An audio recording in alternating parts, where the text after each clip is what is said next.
Please move in front to allow space for this.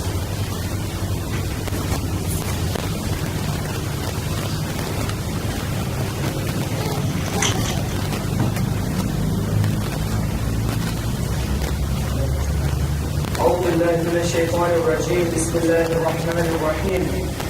الحمد لله رب العالمين، والصلاة والسلام على سيدنا وعظيمنا وحبيب قلوبنا وشفيع نفوسنا أبي القاسم محمد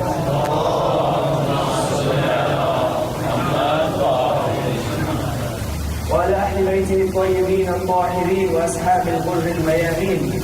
الحمد لله الذي جعلنا من المتمسكين بولاية سيدي ومولاي علي بن أبي طالب.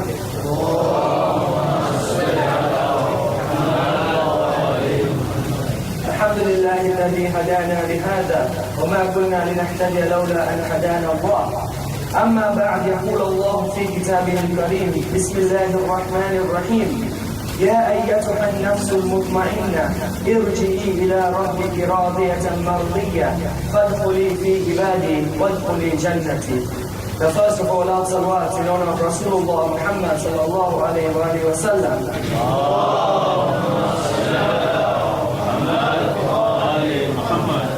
The second in honor of Amir al-Mu'mineen Ali ibn Abi Talib.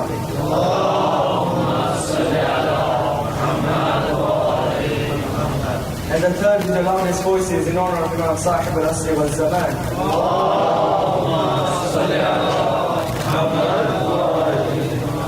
Respected brothers and sisters in Islam, Assalamu alaikum wa rahmatullah.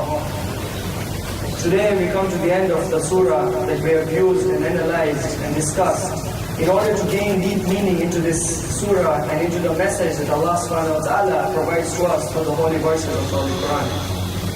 Before we go ahead with these last verses, we recall what we went through and the messages we acquired from the previous parts of this surah. We recall that we went through the metaphorical signs that Allah subhanahu wa ta'ala shows by taking oath of various things, where He starts off with wal fajr, taking oath of the daybreak, and following on with different oaths, 5 different oaths, to show us the importance of this creation and to show us through using them as metaphors of the messages within. And then we went down to consider the warning sent to the Ad, to the Thamud, and to Fir'aun, concerning the avoidance of pride, the avoidance of arrogance, defiance, and the abuse of power. And then we learned about sending forth of good and giving to the orphans and supporting the needy and preparing before death, before we go to the day of Qiyamah. And to reflect on this day of Qiyamah in order to be able to gain the maximum in this dunya. And now we come to the end of the surah. And the end of the surah is so beautifully set that while the whole surah aims at showing the human being of various disastrous happenings in case of a human being not following the right path, the end of the surah talks about the soul, talks about the eventual accomplishment of these particular feats. And that is none other than the contented soul, the mutmainna. But for those who understand and reflect on God's creation, they practice equity, they bear patiently, they bear adversity patiently, and they remember to send forth good deeds, who in good times they are God-fearing, and in hard times they are forbearing and they are patient. And when every time they seek the pleasure of Allah subhanahu wa ta'ala, these are surely the mutmainna, they are the ones who will enter the special Jannah reserved for them. So the last verses, from verse number 27 to verse number 30, goes, Bismillahir Rahmanir Rahim. Ya ayyatuhan nafsul mutmainna, O soul at peace. Irji'i ila rabbiki radiyatan mardiyya. Return to your Lord, pleased and pleasing. Fadkhuli fi ibadi, then enter amongst my servants. Wadkhuli jannati, and enter my paradise. In contrast to the previous ayat, Allah subhanahu wa ta'ala addresses the nafs which is in tranquility and which is at peace. If we are in a constant state of agitation and a constant state of turmoil, then we do not hear the echo of the timeless knowledge embedded in our hearts. But once you acquire the state of peace, the state of tranquility, where you stand on the right path, where you accomplish everything that Allah subhanahu wa ta'ala has asked you to accomplish, that is the only time when you are able to see and to realize that inner knowledge and that inner spirituality and purity that we tend to have in our hearts. And the mutmainna are the ones who actually have and understand that particular knowledge within them.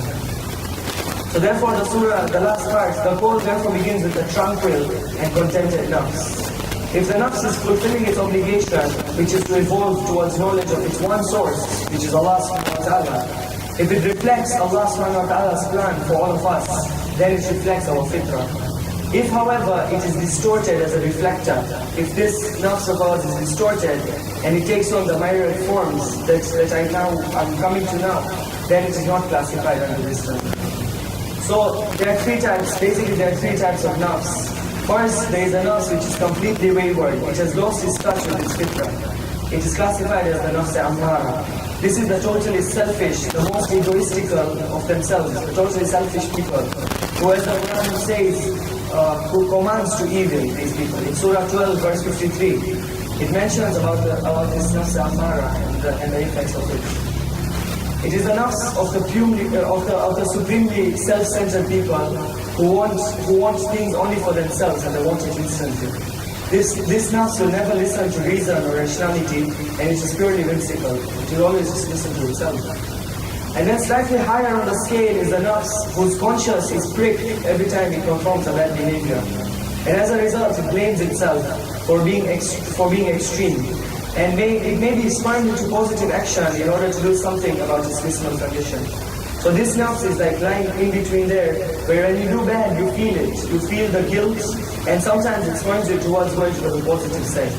But it's when the nafs-e-ammara tends to come in, and the nafs-e-lawwama, this is the nafs-e-lawwama, when it is ignored and when it is shunned down, and then you move towards the negative side, you're moving to a stage of nafs-e-ammara. The nafs-e-lawwama, called the blaming self, is mentioned in Surah Qiyamah, Surah 75, verse 1 and 2. لا أقسم بيوم القيامة ولا أقسم بنفس اللوامة. I swear by the day of resurrection and I swear by the self-blaming soul. We mentioned in our first majalis concerning the reason and the importance of Allah subhanahu wa ta'ala taking oath in the Holy Quran. Allah subhanahu wa ta'ala takes oath of the Holy Quran because He wants to show us the special thing about this particular creation. When He says wal fajr, when He says wal qamar, wal shams, these things, He's showing us these are creations of Allah. They have not been brought about by any artificial intelligence. There is a high importance in these things. And also to show us that when one tends to consider these things deeply, they get a lot of insights and they get a lot of messages from these things. You notice that we take just one example, anything you take that Allah has sworn by in the Quran, if you do a deep analysis, and forget religion, if you do a scientific study of that particular thing, you get a lot of insight into it and you notice how beautiful it is. Shams, look at the sun. If you go and consider the scientific explanation of how the sun is and about the gases and everything, it is very beautiful, the explanation. And so Allah takes oath in the Holy Quran to show us the importance and to stress using it as a metaphor of how we have to adapt ourselves according to it. So when He says, I swear by the day of resurrection and I swear by the self-blaming soul, nafs-e-lawwama, He's showing us the importance of these things. Of course, the day of resurrection, as we looked at it yesterday, from the previous verses, on how the day of resurrection will be. And now on the self-blaming soul, showing us that this state of lawwama is so important that it is actually the determining factor in the human being, whether you will go towards the positive or you will go towards the negative. When the nafs-e-lawwama is brought under control, it is on a road to contentment, to becoming the final level of the soul, which is nafs-e-mutmainnah. This self is certain that it will come to faithfully reflect the fitrah in time, with diligence, commitment, honesty, companionship, and applying the right prescriptions. It will increase in its certainty that it has come from beyond time. It is only here to learn, to experience, and to be poised for that final, incredible journey out of the prison of its body. This nafs-e-mutmainnah becomes like its own entity. We saw yesterday how it is mentioned that the akhirah is not called the future life, rather it is called the life. Showing that this dunya does not even count as life. This dunya is just a transit period, does not count. So basically, the nafs-e-mutmainnah becomes such an entity that it realizes itself that it is a different entity from the human body. That there become a day when this nafs will move out of the body and live the real life of the human being up there in akhirah, while the body will just decay and die. So this self comes out in this way. It comes out as a different entity, and it pushes us towards performing good, towards performing what is in the way of Allah subhanahu wa ta'ala, to becoming the pure beings. The root of contentment lies inside each of us, and so that we may recognize it within creation and become instruments of contentment for ourselves. Often we tend to find contentment from wealth, often we tend to find contentment from food. People find contentment from various things. But to say that the root of this contentment lies within ourselves. That's why you also notice that there is a difference in contentment between people. For one person, he can be content with a certain thing, while another person needs something else to be content. Because the root of contentment lies within a person's self. And only when that person himself understands and realizes of that contentment root through the creation of Allah subhanahu wa ta'ala, through the messages, through the Holy Quran, it is only then when you can use those things as instruments to attain that eternal contentment. Imam Hussein alayhi salam says, the tranquil nafs is a nafs which is the nafs in Tawheed. He says it is the nafs which is on the path of Tawheed, which is the path of the one God. An-nafs al-mutma'inna, he says, An-nafs al-mutma'inna iya muwahida. After the tranquil comes the contentment with knowledge. When we mention the word rida, the knowledge of the perfection of the degree, it shows that this level of reaching this highest level, most of the time, most of us are at a level of lawama, because we perform the sins and we tend to feel guilty about it, we tend to come back. But then when you reach this stage of rida, when you reach this stage of mutma'inna, it is when you have the knowledge of the perfection of the degree. You reach the perfect point. When one is content with creation will be content and in harmony with him. And this leads to a state of mardiya. We mentioned in the verse, radiyat and mardiya. When I say rida, I mean from the verse, radiyah. That is the perfection of the degree. And then we come to mardiya, which is another state of perfection. So only when one becomes content with creation, and creation becomes content with him, and they are in harmony, that's only when you can reach that level of mardiya. At this point, Allah subhanahu wa ta'ala says, now enter into my arena and be hidden in the one and only garden of Tawheed, in that inner bliss and glory of abundant abandonment and abundant abundance. Allah subhanahu wa ta'ala tells us that now that you have reached this level, now that you are the purest, and now you have reached that perfect point of mutma'inna, now you come into my area, come into my zone, come to my arena. We notice that just like in the world, in the dunya of today, no matter what you do, no matter where you go, to be accepted in a particular zone or to be accepted in a particular society is something you have to fulfill. To be accepted in a country, there are a certain number of years you have to stay. To be accepted in any particular place, in any particular zone, you need to fulfill some level required. And this is the level of Allah subhanahu wa ta'ala where He tells you, if you have reached that perfect state, now come into my arena, come into my garden. And you come in there and be hidden as one in the one and only garden of Tawheed, in that inner bliss and inner glory of abundance. There is so much abundance. We all have heard various narrations about heaven and how abundance will be. And so you are told, come in and hold the special position here. The soul which has conquered all its desires and has surrendered to Allah subhanahu wa ta'ala, this mutma'inna soul, is the one which is satisfied, and Allah subhanahu wa ta'ala is also satisfied with it. We notice in this verse, it's not only one person direction. It is not only Allah subhanahu wa ta'ala being pleased with us. Rather, it is enough being pleased with Allah subhanahu wa ta'ala as well. And the only time we can truly gain that pleasure, truly be satisfied and happy with Allah subhanahu wa ta'ala is when we have to acquire that state. The divine soul which has triumphed over desires, over passion, over sorrow, pain, disappointment, hardship, and even calamity for the sake of Allah subhanahu wa ta'ala, that is the level the human should strive for. The soul which has achieved complete confidence in Allah subhanahu wa ta'ala by absolute submission to His will. When one becomes devoted to Allah subhanahu wa ta'ala, he becomes mindful of Allah at all times. The spiritual level is raised so high that Allah subhanahu wa ta'ala admits him well pleased into His own Jannah, a special reserved place for him for the Nafs al-Mutmainnah. The Ahlul Bayt, of course, are at this stage, and in this instance, we also talk, referring to the Muharram, referring to Ashura, we talk of Imam Hussein alayhi salam and his submission to the will of Allah subhanahu wa ta'ala. In fact, it is this very words that rang out in Karbala when Abu Abdullah was being martyred. It is this same verse when Allah calls out that, oh Nafs al-Mutmainnah. It shows us that Imam Hussein, after sacrificing everything for the will of Allah subhanahu wa ta'ala, he has now attained that level of Mutmainnah. Of course, the Ahlul Bayt cannot be combated in this because they are in a state of being masoom, and they are in a state of mutmainnah from the time they are born to the time they die. But it is to that level that all human beings should strive to reach.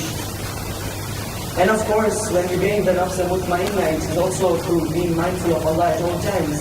As we mentioned in our previous verse, that your Rabb is watching. We mentioned that only the person who realizes that every point in their life, Allah subhanahu wa ta'ala is there and watching them, only that person will truly understand and will truly realize of his actions in this world. There is a story, an anecdote I wish to share, which is concerning an Abbasid Khalif, Mansur. It was in an Abbasid fort with all its splendor, and Mansur was the king. Just as Mansur was attending to the business of his state, a small fly came and it sat on his nose. With a wave of his hand, he whisked it off. But it came and it sat on his nose again.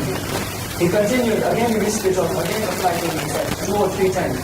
He kept getting agitated. He turned to Imam Ja'far as-Sadiq alayhi salam, who was sitting over there, who was present at that day, and he said, "O son of the Prophet, can you tell me why Allah has created these lousy flies?" And Imam replied, "Yes, Allah has created these flies so that the mighty and the proud people like you are rendered humble and helpless." You notice the beauty in this anecdote where Allah subhanahu wa ta'ala has a meaning and has a purpose in creation of everything. When he's asked why has he created these lousy flies, which are considered lousy because they're all over the place, they disturb and things. But if you look at it, of course, if you look at it through science, there are reasons and there are ways. But look at the reply of Imam. He says, he has created the fly so that the mighty and proud like you are rendered humble and helpless. Showing that despite how much Mansur had, that one fly made him agitated. He could not do anything at that point. When we speak of the nafs al-mutma'inna, then what better example can we use than Abu Abdullah himself? When Abu Abdullah lay on the plain of Karbala, and when Shimar was on his back, a silence was established in Karbala. And then rang out from the heavens the call of Ya ayyatuha an-nafsul mutma'inna irji'i ila rabbiki radiyatan mardiyya fadkhuli fi ibadi wadkhuli jannati. Where the call for Abu Abdullah to enter the heavenly garden, having acquired the highest and most purest level possible. But at least Abu Abdullah had lived a long life. At least Abu Abdullah had lived to a certain age. But on the 10th of Muharram, there was one nafsul mutma'inna who had not even lived life to see the years. There was one nafsul mutma'inna who was a pure and masoom soul. And that was the pure and masoom soul, the pure and masoom nafsul mutma'inna of the 6-month-old baby in Karbala.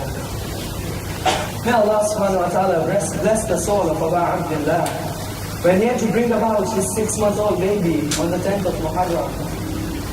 May Allah subhanahu wa ta'ala give patience to Abu Abdullah. May Allah subhanahu wa ta'ala give patience to Rabab, the mother of Ali al-Asghar. You know, one of the poets describes Rabab when they returned on the 40th, when they returned to Karbala. The poet says, "Shall I tell you what Rabab said to the land of Karbala?" Imagine a mother speaking to the land. She says, "O land of Karbala, do not sting the wound of my baby. Because where that arrow hits, that's why our fourth Imam also said. He says that when I was burying the body of my father, Abu Abdullah, his holy head began speaking to me. And it said to me, "O my son Zainul Abidin, let my son Ali al-Asghar be buried on my chest. Let him be buried on my chest." That is why in Karbala, when we visit the shrine of Abu Abdullah, Ali al-Akbar is by his feet, and the 6-month-old baby is on his chest. And he said to Imam Zainul Abidin that the heat of that arrow stings me till today. That is why Abu Abdullah on the 10th of Muharram, when he looked around and he called out, "Hal min nasirin yansurna, hal min mughitin yughisuna." Is there anyone there to help me? Is there anyone there to defend me now? At this point, Abu Abdullah was approached by Sayyida Zainab with the 6-month-old baby.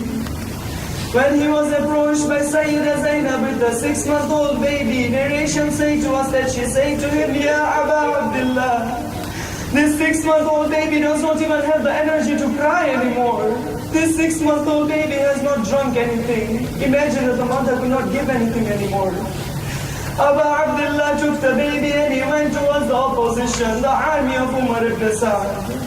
He called out to them, "O army of Umar ibn Sa'd, I just want to ask you for water for this 6-month-old baby. If you want to kill me, then you can kill me, but this 6-month-old baby has done nothing wrong." There was no reply from the army. So what did he do? He went and he placed the baby on the ground of Karbala. One poet says if Ali al-Askar had wanted, he could have struck his foot on the ground like Ismail and water would have come out. He left Ali al-Askar on the ground. He thought, surely now that he is not next to me, the army someone will come and give him water. But nobody came. He then took him back a third time. He called out to army of Umar ibn Asad, I plead with you, give the baby some water.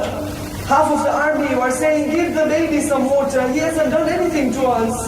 The other half was saying, no, kill the baby like we are going to kill the father. Nobody describes what happens like Al-Mukhtar al-Thaqafi when he got hold of Hurmala ibn Kahil after Karbala. After Karbala, Mukhtar got hold of Hurmala ibn Kahil. And he said to him, Hurmala, tell me what did you do on the 10th of Muharram? Hurmala said to him, on the 10th of Muharram, I shot 7 arrows towards the army of Hussein. He said to him, from those 7, how many arrows hit their target? He said, 4 of those arrows hit their target and 3 of them missed. He said to Hurmala, tell me who the first arrow struck. Hurmala said, I struck the first arrow on the right eye of Abul Fadl Abbas. When Abul Fadl Abbas was on his horse and his arms had been cut off, Umar ibn Asad said to me, strike your arrow on the eye of Abbas. So I struck the arrow on the right eye of Abbas. He said to him, oh Hurmala, tell me who the second arrow struck. Hurmala replied, I struck the second arrow on the nephew of Imam al-Hussein. He said, by the name of Abdullah ibn al-Hassan. Imam al-Hassan had a number of sons in Karbala. One of them was called Abdullah. This Abdullah, when Imam al-Hussein was lying on the ground, arrows had surrounded his body.